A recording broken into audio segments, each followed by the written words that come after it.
I want us to make it clear that prostitution and sexual exploitation is not gender neutral. It's not gender neutral.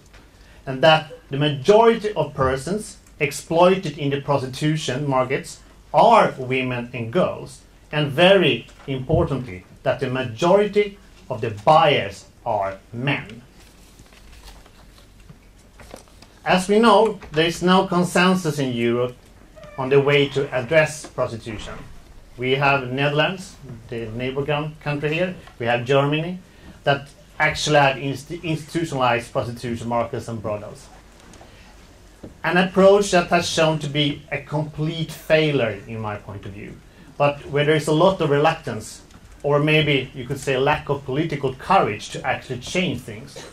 Also, at European level, sometimes one can see that some movements and political parties also think that those of us that want to limit and abolish prostitution markets are being moralist or conservative. That we want to repress sexuality, just because we want to crack down on prostitution. Again, I want to be very clear that I want a society with a positive view on sexuality, and where sexuality of both women and men are valued equally.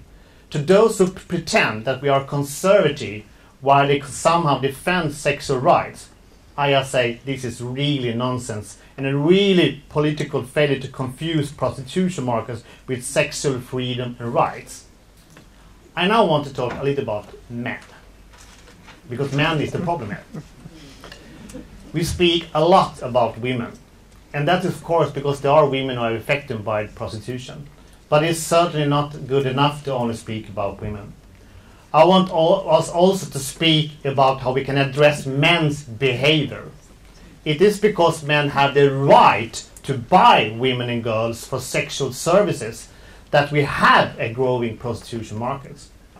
I want prostitution policies across EU countries, also globally, just to penalize the buying of sexual service. To put it simply, we have to change men's behavior, no more sex buyers, I say. And it's clear that men in power sometimes allow themselves to oppress women in very many different ways, of course. But I know we can change men's behavior through a change in policy action, because it has already been done in Sweden, in Norway, and in Iceland, and with great success. And of course I get the impression that many of you that are here, you share my view on prostitution, maybe not all, but maybe many of you. But I also know that we have well-resourced people that work against this view. I hope we can join forces, politicians and civil society, to make sure that pimps, the buyers and other sex industry actors do not get upper hand in a discussion on how to shape future prostitution policy in Europe. As a politician, I know that we can change things with politics. That is why I am a politician, because I want to change things. But I also think we have to include more partners in our struggle. Trade unions, sexual and reproductive rights advocates, LGBT organizations, and so on.